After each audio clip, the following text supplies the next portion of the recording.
Alors tu vois, ce manga que tu vois là, ou alors ce livre de recettes que tu as dans les yeux, ou encore ce livre pour enfants, ils ont tous été générés par un seul agent IA, que ça soit les couvertures, que ça soit le sommaire, ou alors le style visuel qui est cohérent dans absolument tout le bouquin.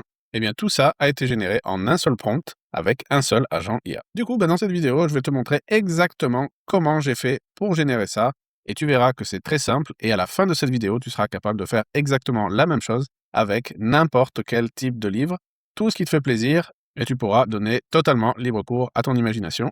Et tu verras que tu pourras faire tourner ça en moins de 10 minutes, et surtout, reste bien jusqu'à la fin parce que je vais te montrer comment, lors de la création d'un livre entier, type comics, manga, un livre visuel, tu vas pouvoir en fait garder la cohérence de tous tes personnages tout au long du récit. Vous allez voir que c'est bluffant. Le personnage, tu vas voir qu'il garde exactement la même tête tout au long du récit.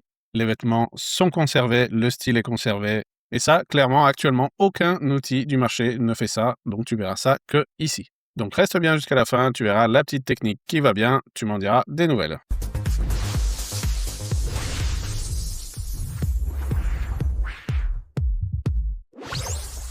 Parce que bon, aujourd'hui, clairement, si tu veux faire un livre en intelligence artificielle, tu dois faire tout seul. C'est-à-dire que tu vas dans Canva, tu génères des images avec, par exemple, Nano Banana, tu génères des textes avec ChatGPT.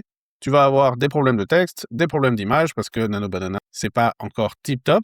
Au niveau des textes, ça assure vraiment pas. Et ensuite, tu vas faire quoi? Tu vas faire le montage directement dans Canva, tu vas enchaîner les pages, et tu vas faire ça, tu vas devoir corriger, régénérer, etc. Et au final, tu vas avoir quelque chose qui ressemble à ce que tout le monde fait finalement, puisque tout le monde utilise Canva. Tout le monde va utiliser Nano Banana et tout le monde va utiliser ChatGPT pour faire les textes. En plus de ça, ça va paraître un petit peu amateur et ça va faire surtout très intelligence artificielle. Et vu que sur les marchés comme par exemple Amazon, c'est saturé de livres en IA, et ben à ce moment-là, en gros, tu vas rentrer dans la masse et finalement, personne va s'occuper de toi ou tu vendras pas grand-chose, quoi. Mais là, par contre, avec cet agent et avec l'utilisation qu'il fait de GPT Image 2, qui est la nouvelle IA de génération d'images de OpenAI, eh ben, regardez le genre de choses qu'on peut avoir. On a une cohérence au niveau visuel sur toutes les pages qu'on génère. Et vous voyez que là, on est sur du ultra réaliste. Vous voyez ici, il n'y a pas de problème. Tous les textes sont bons et c'est ça la particularité de GPT Image 2. C'est surtout que vous n'avez besoin d'utiliser aucun générateur de texte comme ChatGPT. Tout est directement parfait dès l'affichage sur l'image. Et j'ai créé des skills qui vont être utilisés par l'agent IA pour permettre ce genre de choses-là. Et c'est tout à fait ce que vous allez obtenir justement dans ce cours. Je vais vous montrer ça juste après. Mais là, vous voyez qu'on est clairement sur du super pro et on est très loin des résultats qu'on pouvait avoir avant avec les autres générations d'images et les autres générations tout simplement de texte. Et donc, comment faire pour installer justement cet agent IA gratuitement sur votre PC? Tout simplement, on va commencer par aller le chercher sur mon GitHub. Je vous mettrai le lien en description de la vidéo. Je vais vous montrer exactement comment faire pour l'importer. Justement, on va l'importer dans un logiciel qui s'appelle Antigravity et on va utiliser cet agent grâce à Codex, qui est donc le logiciel d'agentique qui permet de lancer des agents IA faits par OpenAI. Donc je vais vous montrer exactement ce qu'on va faire et je vais vous montrer pourquoi on utilise également Codex. Ensuite, une fois que ça sera fait, on va tout simplement demander la création du livre à l'agent IA. Et une fois que le livre sera terminé, on va tout simplement le visualiser. Il faudra peut-être lui demander tout simplement de le relier, c'est-à-dire de créer un seul document dans lequel on verra en fait tout le livre. Et ensuite, on va pouvoir le consulter et voir ce que ça donne une fois terminé. Donc c'est parti pour ces 3 étapes. On va commencer donc par l'import du projet directement dans Antigravity. Allez, c'est parti. Donc la première chose à faire, ça sera d'aller sur ce repository GitHub qui est ici. Je vous mettrai le lien en description de la vidéo. Et vous allez pouvoir en fait tout simplement télécharger directement cet agent. Donc ce que vous allez faire, c'est que vous allez copier le lien qui est ici. Vous allez ouvrir le logiciel qui s'appelle Antigravity. Alors Antigravity, pour ceux qui ne savent pas, c'est un logiciel qui permet normalement de faire du développement, mais qui permet également de faire tourner des agents d'intelligence artificielle, et notamment des agents avec le logiciel qui s'appelle Codex. Alors si vous n'avez pas Codex au lancement d'Antigravity, vous pouvez l'ajouter tout simplement en cliquant sur le bouton extension qui est ici. Vous tapez Codex, et ici en fait vous verrez qu'il va apparaître et vous pourrez tout simplement l'installer. Et donc vous voyez qu'il est ici, vous cliquez dessus, et là vous pourrez faire installer. Moi il est déjà installé, donc j'ai pas besoin de le faire. Une fois que ça sera fait, il y aura peut-être besoin de redémarrer Antigravity. Une fois que ça sera fait, il doit s'afficher ici, ou peut-être en haut. Ça dépend en fait de la façon dont vos fenêtres sont organisées. Mais en tout cas, quand vous cliquez dessus, hop, vous voyez que Codex apparaît. Et là, en fait, tout simplement, ce qui va se passer, c'est qu'il va vous demander de vous connecter à votre compte ChatGPT. Donc, soit vous le connectez à votre abonnement ChatGPT, soit vous le connectez directement à l'API. Ce sera à vous de décider. Moi, en tout cas, pour l'instant, il est connecté à l'abonnement et on a beaucoup plus de marge de manœuvre. que si on utilisait Claude, parce que je sais que beaucoup adorent utiliser Claude, et moi aussi avant, mais en ce moment, clairement, il est en train de devenir un peu fada, donc je ne l'utilise pas, je préfère passer par Codex, puisqu'on va pouvoir utiliser tout simplement ChatGPT 5.5 qui vient de sortir et qui est vraiment excellent. Donc une fois que c'est fait, ce que vous allez faire, vous allez cliquer sur Open Folder, et là, vous allez sélectionner le dossier que vous voulez utiliser pour votre projet. C'est donc en fait le dossier dans lequel il y aura votre projet. Moi, je vais l'appeler ici démo. Je fais Select Folder. Et ici, en fait, vous voyez qu'il m'a ouvert mon dossier et c'est ici qu'il y aura le projet de création de tous mes livres.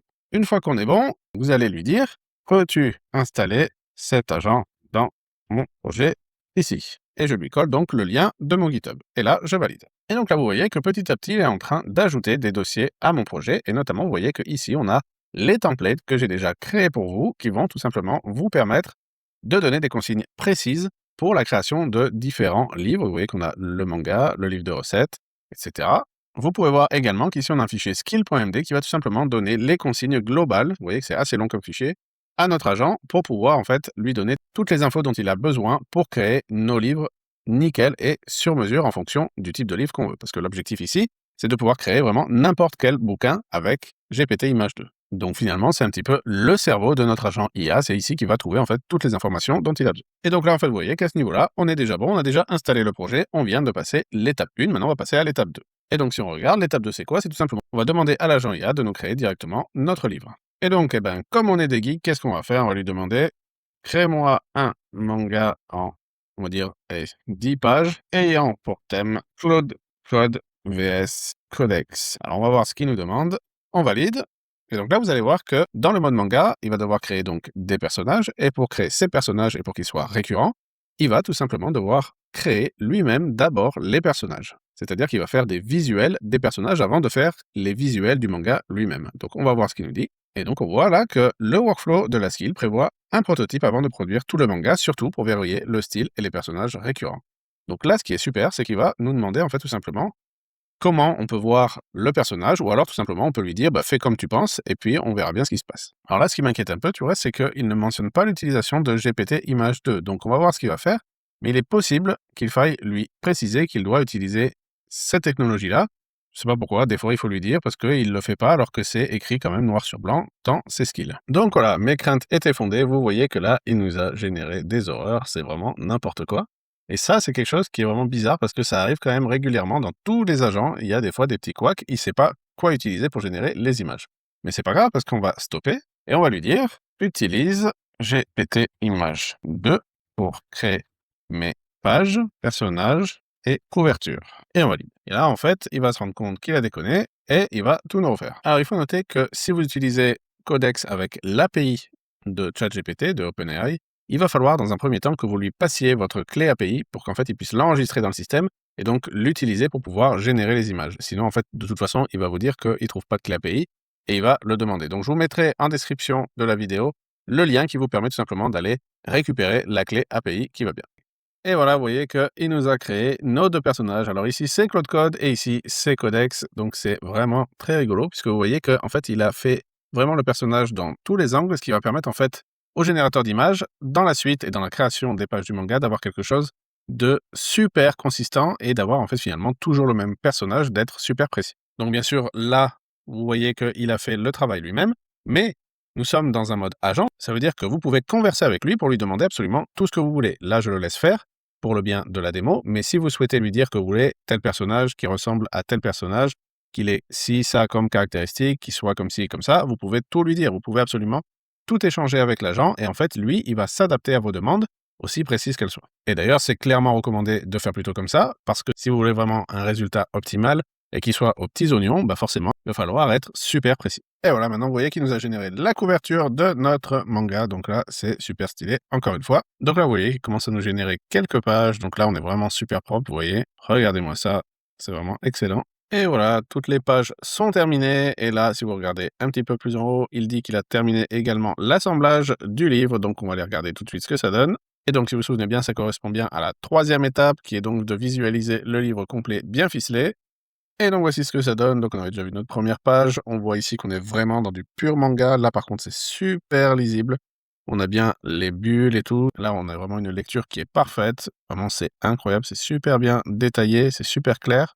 Et vous voyez qu'on est sur quelque chose d'un un petit peu geek entre Claude Code et Codex. Vous voyez qu'ils font équipe pour lutter contre des bugs. Et donc, vous voyez que c'est vraiment excellent. On est vraiment dans du manga. Et vous voyez qu'on a généré ça tout simplement en un seul prompt. Donc, c'est vraiment excellent. Donc, je vous rappelle que vous pourrez retrouver cet agent directement disponible sur GitHub. Alors, dans la version GitHub, vous aurez donc les skills qui seront directement utilisables comme on l'a fait ensemble pendant la vidéo. Mais je sais que certains aiment bien avoir un petit peu plus de contexte, un petit peu plus de contenu, parce qu'ils n'ont pas forcément le temps de suivre la vidéo, parce qu'ils aimeraient bien tout simplement réceptionner tout ce que moi j'ai déjà créé. Et dans ces cas-là, je vous mets le lien vers la communauté Mecha Pizza en description de cette vidéo. Vous trouverez dans l'onglet Classroom le cours C47 qui va donc vous expliquer exactement tout ce que j'ai fait. Vous aurez un guide ici pour installer l'agent comme on a fait ensemble, mais avec un peu plus de détails et un peu plus d'explications.